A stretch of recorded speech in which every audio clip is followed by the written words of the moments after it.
আসসালামু আলাইকুম। একটা শান্ত বিকেল, হাতে এক কাপ গরম চা, হোক সেটা লাল চা বা দুধ চা, আর পাশে নিজের প্রিয় বই।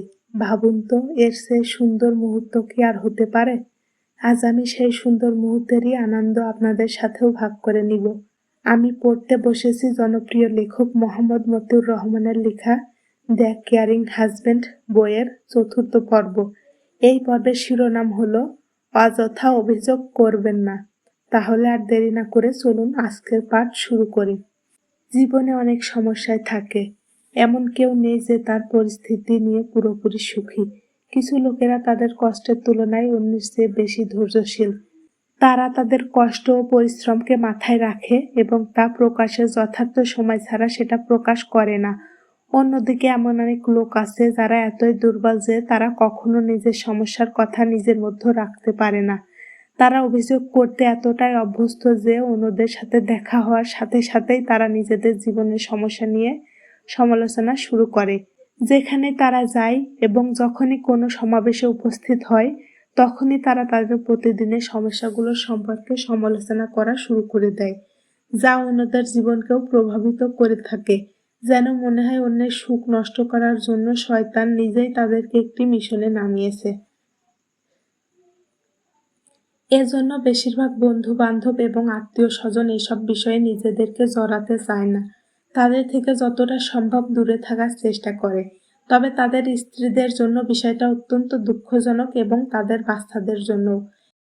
কারণ আর কেউ যখন তাদের এই সমালোচনা শোনার জন্য প্রস্তুত থাকে না, তখন এইসব পুরুষেরা তাদের পরিবারের সাথেই তাদের সমস্যার কথাগুলো বলতে থাকে।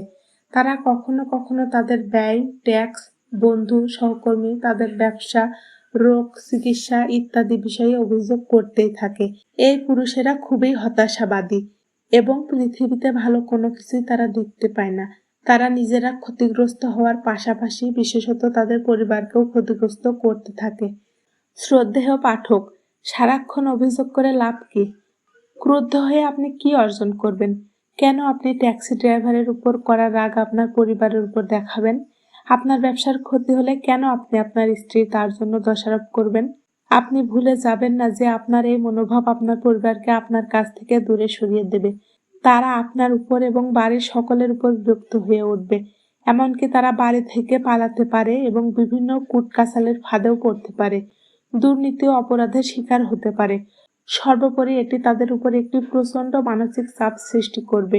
আপনার পরিবারের সুখ নষ্ট না করাটা কি আপনার জন্য ভালো নয়? বাড়ি ফিরে আপনি আপনার সমস্যাগুলি ভুলে যাওয়ার চেষ্টা করুন। আপনার পরিবারের সঙ্গে খাওয়া দাওয়া, হাসি ঠাট্টা করুন। তাদের সঙ্গকে উপভোগ করুন। ইসলামে ধৈর্যের কথাও বলা হয়েছে এবং জীবনের সমস্যাগুলোর উপর অভিযোগ ও অনুশোচনা না করে ধৈর্য ধারণ করলে তার জন্য পুরস্কার বরাদ্দ করা হয়েছে। যখন মুসলমানদের উপর কষ্ট আসে, তখন তাদের আল্লাহর উপর অভিযোগ অনুশোচনা করা উচিত না, বরং সমস্ত সমস্যার মূল চাবিকাঠির অধিকারী আল্লাহর কাছে তাদের সাহায্য চাওয়া উচিত।